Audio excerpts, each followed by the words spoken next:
Hello everyone, yeah, I'm sitting on the steps that head to the stage. We open tomorrow night. The band is cooking.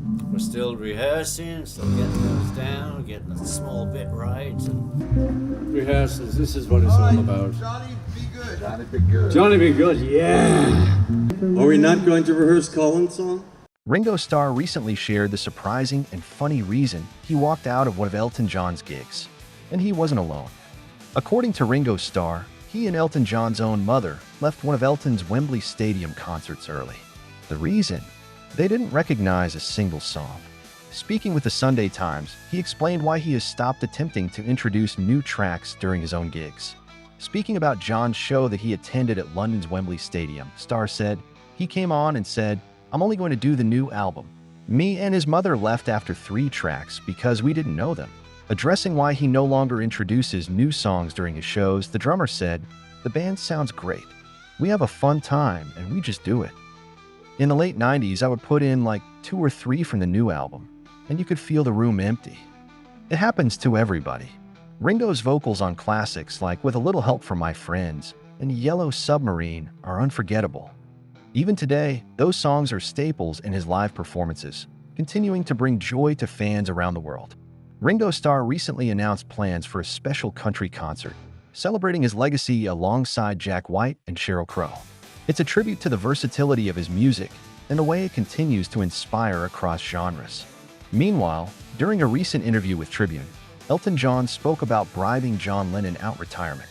In the 70s, John Lennon asked you to play on 2 songs, one of which was Whatever Gets You Through the Night, and that contribution led to one of the most famous bets in the history of music. And you said to him, "I'll play on that, but if this thing goes to #1, which I believe it will, I want you to come and do a live concert with me."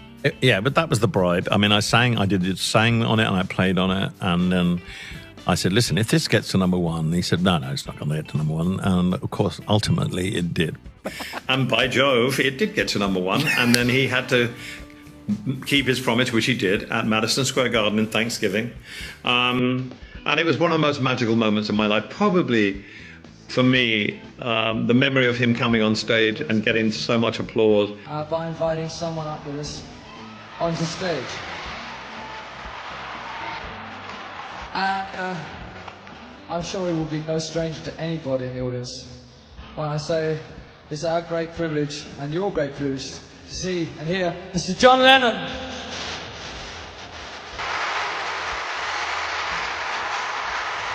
John came on stage at Madison Square Garden to the biggest ovation I've ever heard at that time in my life, because the last time he played in New York was with the Beatles at Shea Stadium. He'd done the Peace concert in Toronto, and then he decided, yes, he'd have to come on stage with it. And it was one of the most, we all cried because it was just so wonderful to hear someone get that much love back from his adopted city. And he loved New York, he loved America. But John had really lost touch with sound systems and light shows and whatever. I never went to shows. And he was physically sick before he came on because he was so nervous. Yoko came to the show before and gave him a gardenia, which he wore. And, you know, it just was like the stars were aligned, and he came on stage, and it was wonderful. We played, I saw her standing there, Lucy in the Sky with Diamonds, and Whatever Gets You Through the Night. And we all cried when he came on. He came on to the greatest reception, the loudest roar I've ever heard in Madison Square Garden. I've been there a lot. Phenomenal. And I think it really touched him because it showed him how much New Yorkers loved him. And, you know, you get that on the street. "Hi, John, how you going?" But when you get in front of an audience of 20,000 people making that noise and the affirmation that "We love you, John, you're a New Yorker," wow, it was pretty amazing. Emotional about your times on stage with him? Oh, well, he came on stage with us once at Madison Square Garden, and I've never seen an audience react like that or grown men cry like that. I mean, you know, you get typical hardened Scottish road managers, and every band usually has a Scottish road manager, English band anyway, and stand there just in tears. And it led to, you know, him playing Lucy in the Sky with Diamonds. It led to me being Sean, his son's godfather. It led to him rekindling his romance with Yoko. So it was a magical evening. You know, it was just a magical moment in one's life to see someone so loved getting that so much acclaim. And, you know, I had such a great time with John for 2 years. And it's one of the highlights of my life and my career. I think